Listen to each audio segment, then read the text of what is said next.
El cálculo diferencial es una poderosa herramienta matemática para analizar el cambio en las cosas. Las asas de esa herramienta son algunas reglas sencillas para calcular derivadas. Alrededor de 600 años antes de Cristo, alguien descubrió que para obtener agradables acordes en un instrumento de cuerda, el largo de esas cuerdas tenía que estar en relación de números sencillos, como por ejemplo de 1 a 2, 2 a 3, etc. Eso se llama armonía pitagórica. Y fue un descubrimiento importante porque esta era la primera vez que se relacionaban entre sí las matemáticas y el mundo físico. Desgraciadamente, esa relación se olvidó y hubo que descubrirla de nuevo muy lentamente y con grandes dificultades. Unos 1000 años después, fue Galileo Galilei quien lo comprendió. Deseo leerles algo que Galileo escribió. Este libro, publicado en Roma el año 1623, se llama Il Saggiatore, traducido generalmente por el ensayador, pero yo prefiero traducirlo más bien por el experimentador, porque me parece que es lo que más se aproxima a lo que Galileo tenía en mente. Galileo tenía la fea costumbre de escribir sus famosas notas en italiano. Yo se las iré traduciendo, no se preocupen. Dijo: el verdadero conocimiento está escrito en un enorme libro, abierto continuamente ante nuestros ojos. Me refiero al universo. Pero uno no puede entenderlo. Uno debe aprender la lengua y a reconocer los caracteres para poder entender el lenguaje en el que está escrito. Está escrito en el lenguaje de las matemáticas. Luego, nosotros ahora, para poder leer el libro del universo, tenemos primero que aprender los símbolos y el vocabulario del lenguaje matemático. Es un lenguaje de la precisión, de la poesía e incluso de la música. Desde hace ya muchos años, los físicos utilizan el lenguaje de las matemáticas y los músicos, aproximadamente, desde 600 años antes de Cristo, también se sirven de él. Como en casi todas las lenguas, incluida la música, las matemáticas tienen su vocabulario propio, sus propias reglas y símbolos, su precisión y elegancia, su poesía y su historia. Y una parte de esa historia fue Galileo Galilei, que tuvo algo de inconformista, un rasgo que heredó de su padre Vincenzo, que fue un gran músico. Musicalmente, Vincenzo se había negado a sujetarse a las formas tradicionales. Postura esta que llegaría a ser la marca de la familia. Vincenzo escribió un libro en el que se oponía a la utilización de la armonía pitagórica, como acostumbraban a hacer sus contemporáneos en música. Él consideraba los antiguos acordes griegos demasiado simples para las complejas estructuras musicales del Renacimiento italiano. Más tarde, de tal palo, tal astilla, Galileo consideró que las matemáticas griegas eran demasiado sencillas para poder expresar sus ideas. Y creó la cinemática, una rama de la mecánica que trata del movimiento en abstracto. Y la correcta expresión de cualquier idea abstracta requiere un lenguaje adecuado, conceptos y símbolos que den a una idea su significado y valor. A pesar de ser muy avanzada la nueva ciencia del movimiento de Galileo, sus raíces estaban todavía en el terreno donde acostumbraba moverse el antiguo intelecto griego. Y era algo enteramente nuevo lo que tenía que florecer en el campo de la matemática y de la ciencia.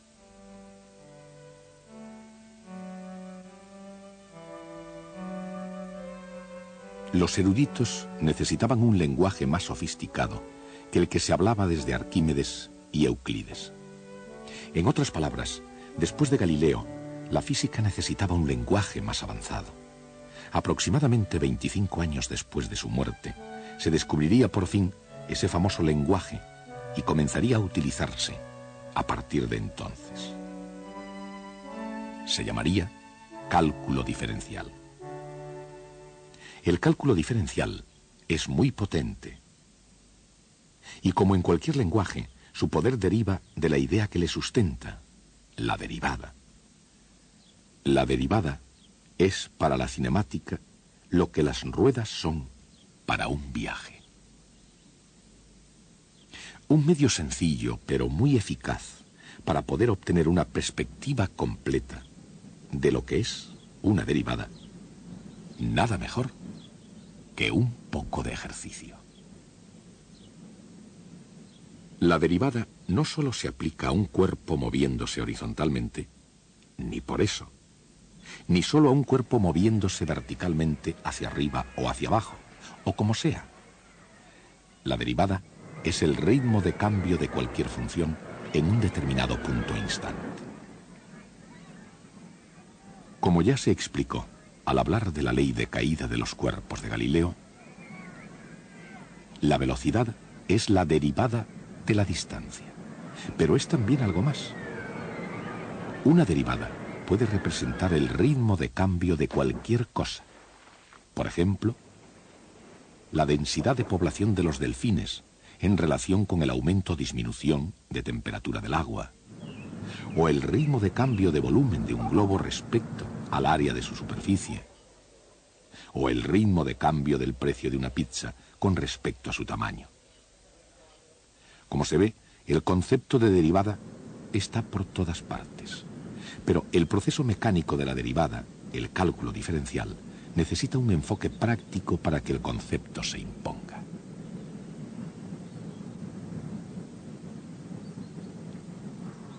En definitiva, sin las reglas de diferenciación, el concepto de derivada se nos puede hacer una montaña.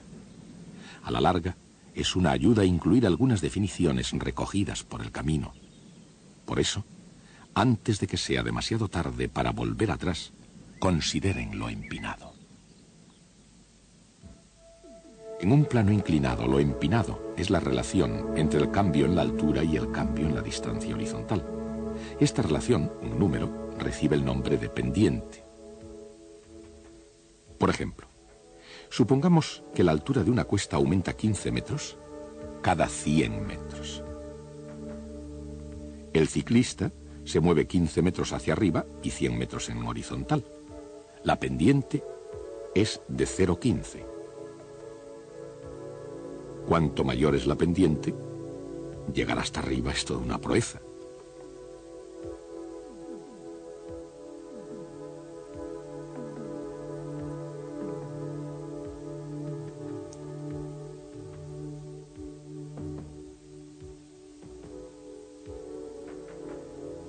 Si es casi cero, es un paseo. Y cuando la pendiente es negativa, es cuesta abajo. Aunque se pueda caminar fácilmente por ellas, las matemáticas tienen sus picos y valles, y nadie sabe quién fue el primero que preguntó cuál era la mejor manera para ir de acá para allá. La respuesta en términos algebraicos fue dada por un matemático francés llamado Fermat. En 1629 se le ocurrió la idea de hallar la recta tangente en un punto arbitrario de una curva. En 1638, Fermat compartió su descubrimiento con su compatriota René Descartes, que tenía su propio método para hallar tangentes a curvas algebraicas.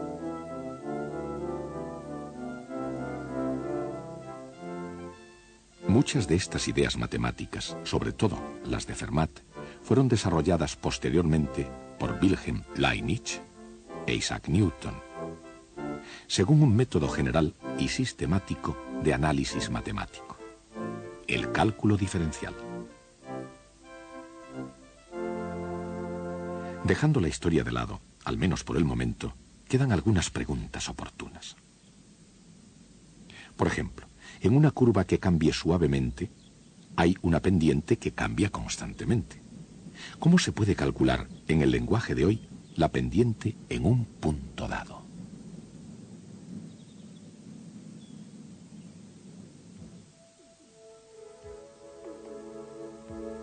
Para determinar la pendiente en un punto particular, por ejemplo aquí, simplemente se toma otro punto de la cuesta, no importa dónde.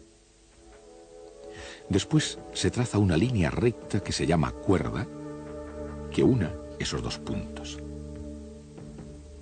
Y la pendiente depende de la posición del segundo punto. Si el primer punto y el segundo están próximos, la cuerda es una aproximación bastante acertada del recorrido de la bici. Movamos el segundo punto hacia el primero. La pendiente es un número.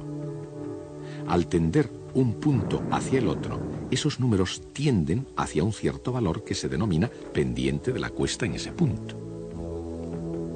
La recta que pasa por ese punto con esa pendiente se llama recta tangente, y es la recta hacia la que tienden las cuerdas al tender un punto hacia el otro.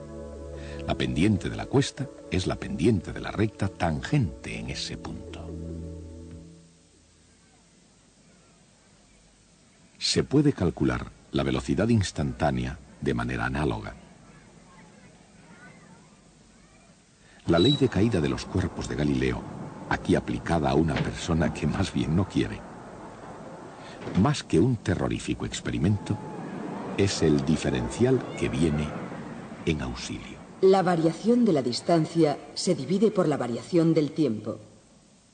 El cociente es la velocidad media durante un intervalo de tiempo dado. Cuando ese tiempo disminuye hacia cero, el valor límite de la velocidad media es la velocidad instantánea.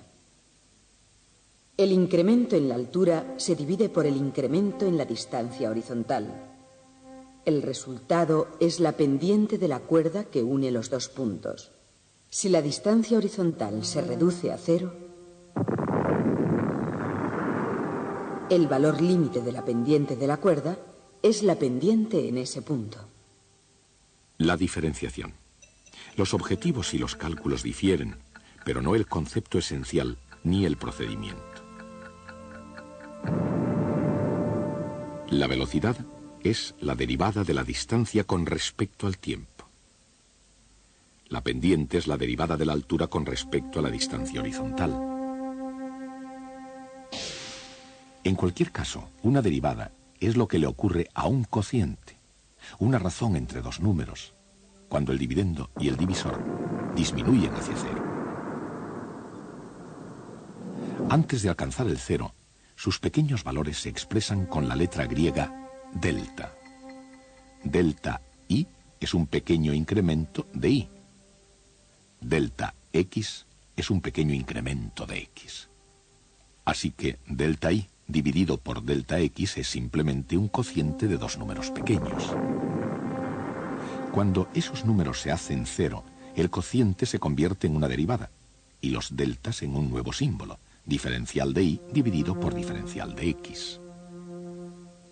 El símbolo de la derivada, que significa derivada de la cantidad y con respecto a x. Cuando ya se domina la mecánica sencilla, encontrar la derivada de cualquier cosa es tan fácil como accionar un interruptor.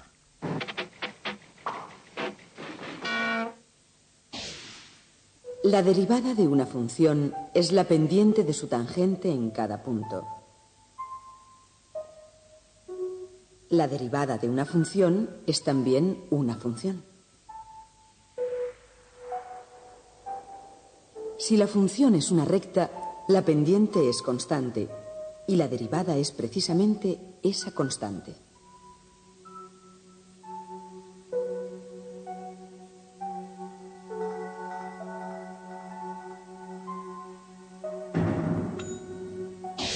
Si y es igual a seno de x, entonces derivada de y respecto a x es igual a coseno de x.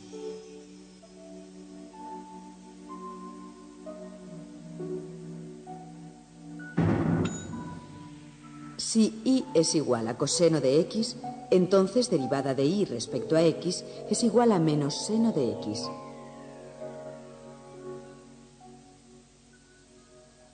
Hallar derivadas requiere un poco de práctica, pero el esfuerzo vale la pena.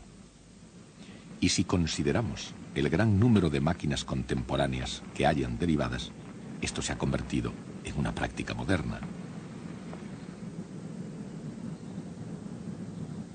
Un velocímetro, o cuentakilómetros, es una máquina que deriva. Mide la derivada de la distancia recorrida en cada instante a lo largo del camino. El ritmo de cambio de posición es la velocidad instantánea expresada en kilómetros por hora.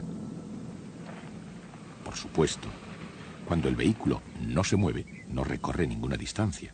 Aquí la posición es constante y la derivada de una constante es cero.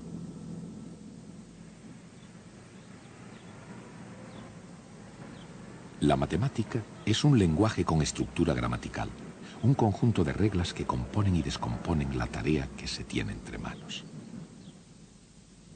En cualquier cosa que se trabaje, desde construir una casa a componer una sinfonía, la tarea más complicada puede descomponerse de la misma manera. Newton y Leibniz desarrollaron las herramientas del cálculo que permiten diferenciar la función más complicada descomponiéndola en partes sencillas. Una de las reglas básicas de la diferenciación es la regla de la suma. Supongamos que un pintor pinta 90 metros cuadrados de pared por hora y otro pintor 100 metros. Esos son los ritmos a los que las superficies de pared cambian de color. En otras palabras, son las derivadas. Por consiguiente, cada hora se han pintado 190 metros cuadrados de pared. Así es como funciona la regla de la suma. La derivada de una suma es la suma de las derivadas.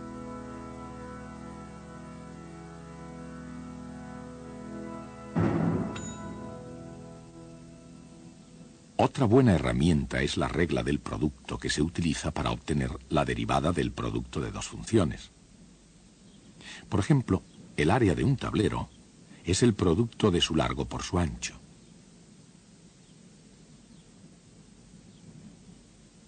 Si se acorta el largo, la variación en el área es el producto del ancho multiplicado por la variación en el largo.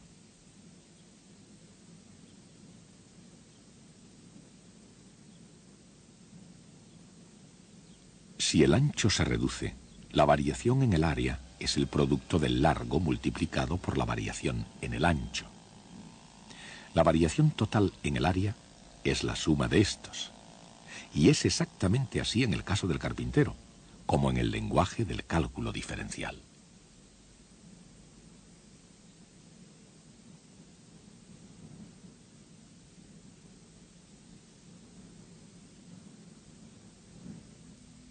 La derivada del producto de y por z es y por la derivada de z, más z por la derivada de y.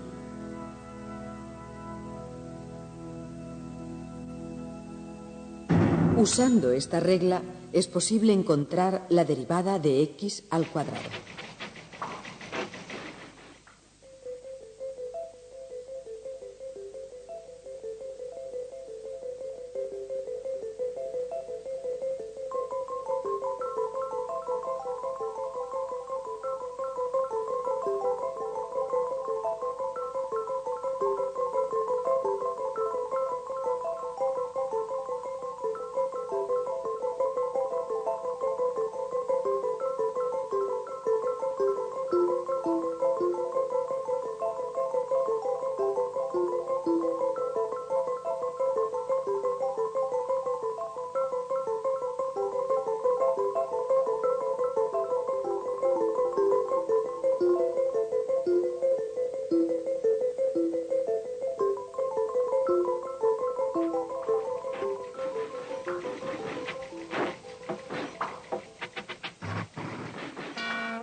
O de x elevado al cubo, o de cualquier potencia de x.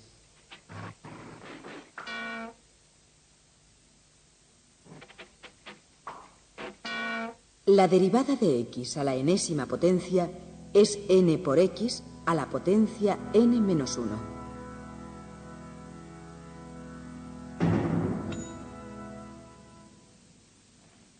Frecuentemente, una operación depende de otra. Por ejemplo, supongamos que un vehículo tiene un consumo específico de 17 millas por galón de fuel. eso es, una derivada. Si Y es la distancia recorrida y X la cantidad de fuel consumida, entonces 17 millas por galón es la derivada de Y respecto a X igual a dY partido por dX. Supongamos que consume 2 galones por hora. 2 galones por hora igual a dx partido por dt. La velocidad de un vehículo en millas por hora es igual a las millas recorridas por galón multiplicado por los galones que consume por hora. Es la regla de la cadena. Se utiliza cuando Y depende de X y X depende de T.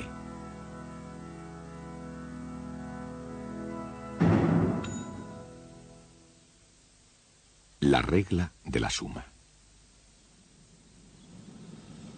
La regla del producto y la regla de cadena. Estas 3 reglas representan la gramática del cálculo diferencial. Y el valor del cálculo diferencial se puede ver en la variedad de sus aplicaciones. Por ejemplo, cuando un cohete se mueve, un desplazamiento s, en un tiempo t, la derivada del desplazamiento es la velocidad. Positiva para movimiento hacia arriba y negativa para movimiento hacia abajo. La derivada de la velocidad es la aceleración, que es lo mismo que hallar la derivada de una derivada. O sea, la segunda derivada de s.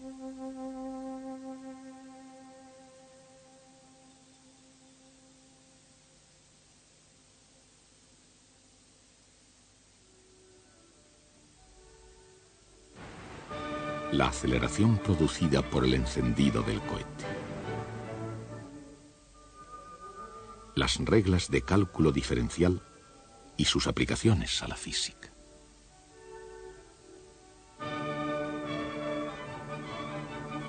Cada una actúa como un solo instrumento que toca el arte y la ciencia de las matemáticas. Trabajando juntas, armonizando, pueden combinar notas individuales o números en una melodía exquisita.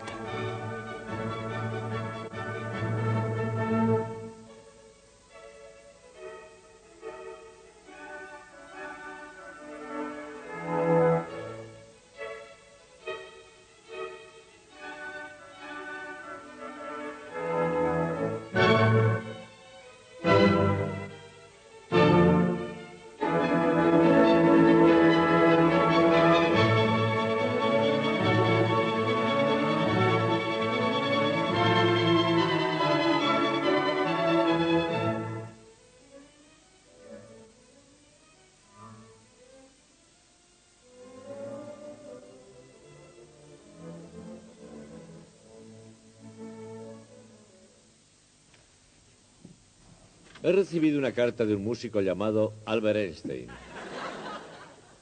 La envió en 1912. Ha tardado en llegar. El servicio de correos trabaja a veces con mucha lentitud. Pero realmente no me la escribió a mí, sino a un amigo suyo. Yo la he obtenido en la biblioteca.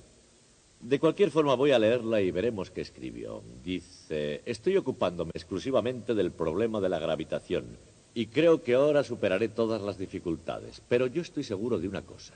He llegado a tener un gran respeto por las matemáticas, cuyas sutiles partes yo, en mi ignorancia, hasta este instante había creído que eran un mero lujo. Einstein trabajó 4 años más en la gravitación y el resultado fue la teoría general de la relatividad, de la cual podemos decir que es la teoría matemática más difícil de toda la física. ¿Qué quiso decir Einstein al expresar que las sutiles partes de las matemáticas le parecían un lujo? ¿Pensó realmente que podría tener éxito sin hacer cálculos? Por supuesto que no. El asunto es que los físicos tienen cierta arrogancia ante las matemáticas. Por ejemplo, se puede tener la impresión de que siguiendo unas reglas sencillas se puede obtener la derivada de cualquier función. Y no es del todo cierto. Supongamos una función con forma piramidal, como una pirámide de Egipto. Bien, es muy fácil obtener la pendiente aquí. Y también es fácil obtenerla aquí. Sin embargo, en la punta tenemos problemas. Porque en ese punto no hay ninguna pendiente. La función no tiene derivada en ese punto. Yo nunca dije nada que les hiciese creer a ustedes que eso podía ocurrir. Para los físicos, las matemáticas son solo una herramienta que usan para llevar a cabo todo lo demás. Pero un verdadero matemático es el guardián de la precisión y claridad de las ideas. Lo que interesa a los matemáticos es la propia matemática. Si un matemático hace una proposición sobre las derivadas, la afirmación tendrá en cuenta toda posible excepción, por extraña e inusual que parezca. Como el pico de la pirámide. Esa es la clase de sutileza que preocupaba a Einstein. Hasta el próximo día.